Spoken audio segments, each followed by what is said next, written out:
Soy la doctora Adriana Pérez.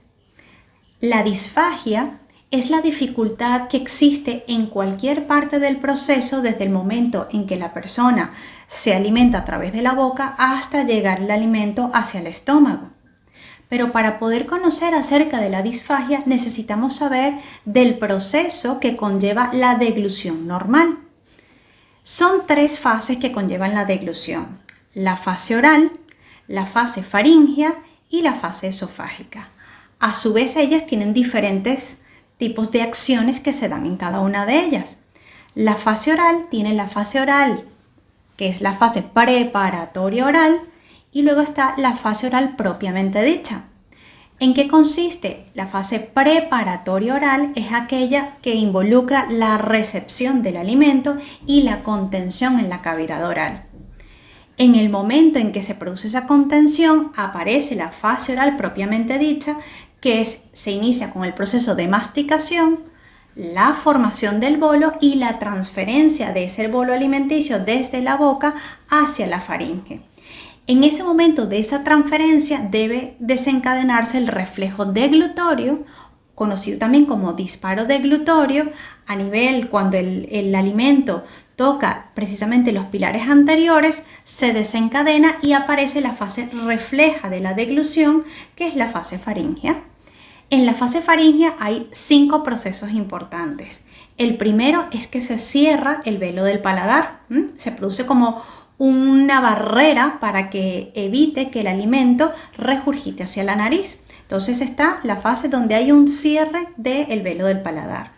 2, existe una contracción faríngea precisamente para hacer que ese alimento se dirija hacia el esófago. Primero a la hipofaringe y luego al esófago. Luego la tercera fase es que la laringe va a ascender porque precisamente la laringe está contenida dentro de la faringe. ¿Qué sucede? Que necesita la laringe elevarse para que el alimento pase a través de la hipofaringe, los senos piriformes, y llegue al esófago. Entonces tendríamos fase arriba del cierre del velo del paladar, tendríamos una contractura de la faringe, tendríamos el ascenso de la laringe y posteriormente se cierran las cuerdas vocales, hay una cierre de la glotis para proteger la vía aérea y posteriormente la apertura del esfínter esofágico superior. Así que es importante conocer estas fases porque alguna falla en ellas va a producir lo que conocemos como disfagia.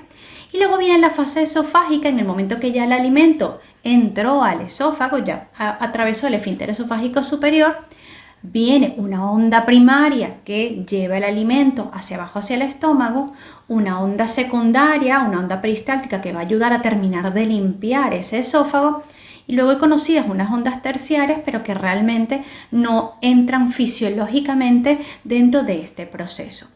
Con lo cual, al conocer que existe una fase oral que tiene a su vez 2 acciones, que tenemos una fase faríngea que a su vez tiene 5 acciones y una fase esofágica, vamos entonces a poder conocer cuáles son los diferentes síntomas que nos refiere el paciente para poder hacer su diagnóstico y tratamiento.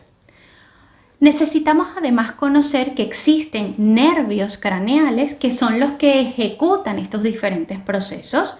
Son 5.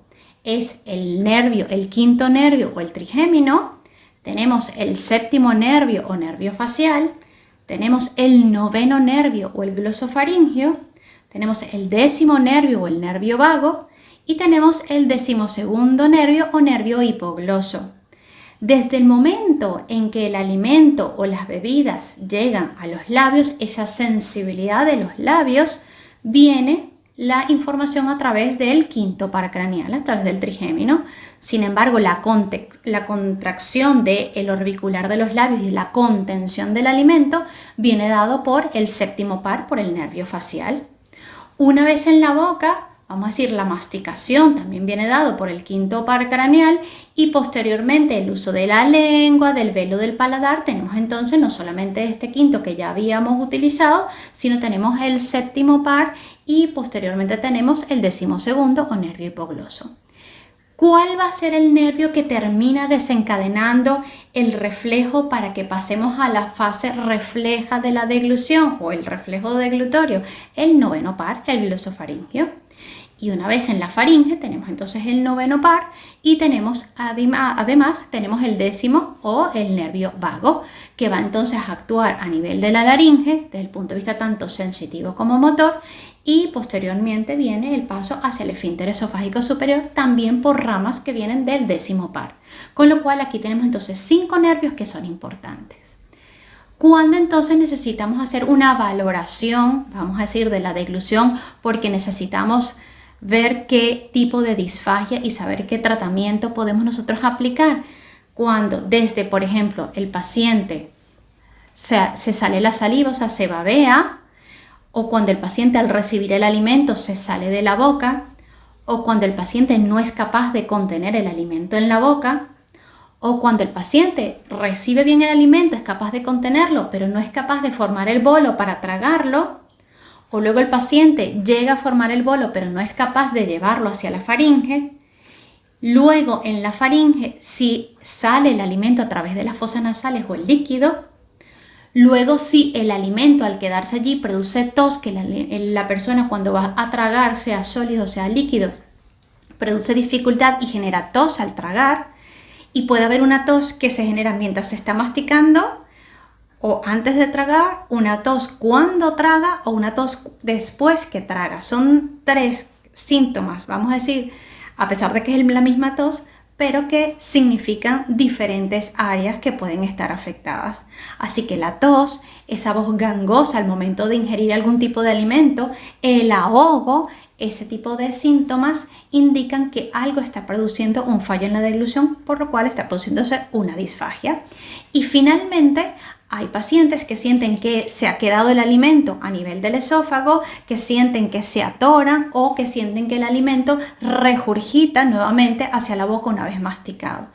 En el momento que se presente cualquiera de estos síntomas que hemos conversado, es el momento de iniciar una valoración de la disfagia.